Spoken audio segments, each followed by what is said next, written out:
In the last two videos, we talked about how conscious capitalism can boost sales, as well as employee attraction, retention, and engagement. However, the long list of benefits that directly can affect your bottom line doesn't stop there. One question I'm often asked by entrepreneurs is, how can I foster innovation in my company? Well, there's not a single agreed upon definition of the term innovation in a corporate setting. It refers to the fundamental way in which a company brings constant value to its stakeholders. As such, innovation plays a pivotal role in the sheer survival and sustainability of any given organizations. For decades now, we've witnessed two opposing approaches to innovation: the inside-out model versus the outside-in model. But why choose an approach in the first place? Isn't there a hybrid model that offers the best of both worlds? Once again, conscious capitalism is the answer. Conscious companies operate with their entire business ecosystem in mind.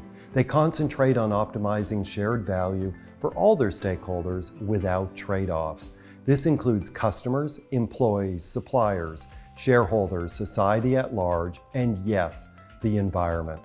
While it's easy to agree with this concept in principle, acting as such can be quite challenging, particularly when you are faced with a hard decision about your business. I'm sure you face these decisions all the time. The interest of one stakeholder appear to be pitted against another in a zero-sum game. I know I have.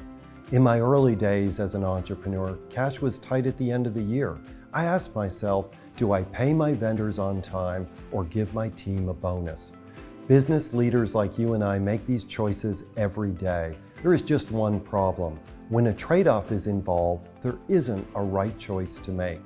This idea is the absolute key to stakeholder management and a powerful tool to boost innovation in your organization. Take a step back, expand your thinking, get in communication with your stakeholders, and find creative win-win solutions.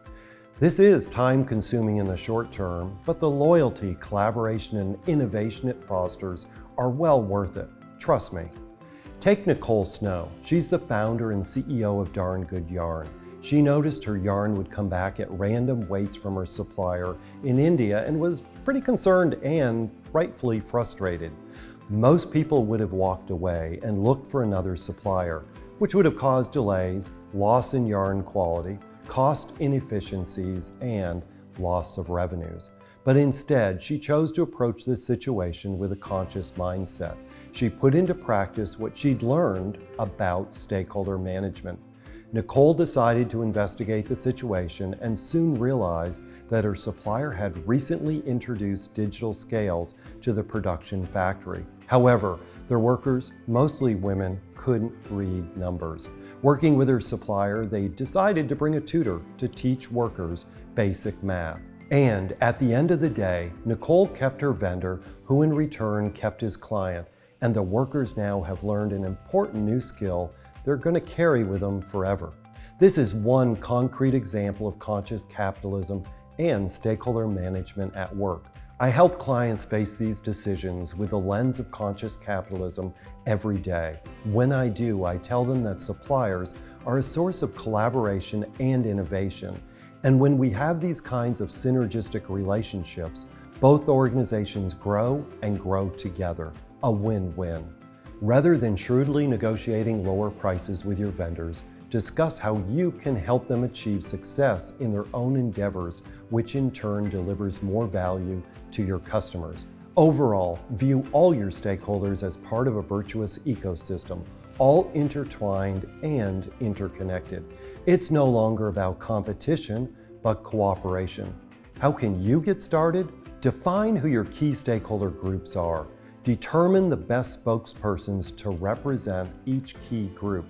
Survey your key stakeholder spokespersons to inquire about how you currently contribute to their goals. Identify gaps you can remedy and act on those. Reject trade-offs in which you pit the interest of one stakeholder group against another. Find win-win solutions in which each group of stakeholder wins and thrives. Take a moment to reflect on your own organization. Think about a trade-off decision you've encountered and answer the following questions. What was the situation? What was the outcome? What would this have looked like if all stakeholders were taken into consideration?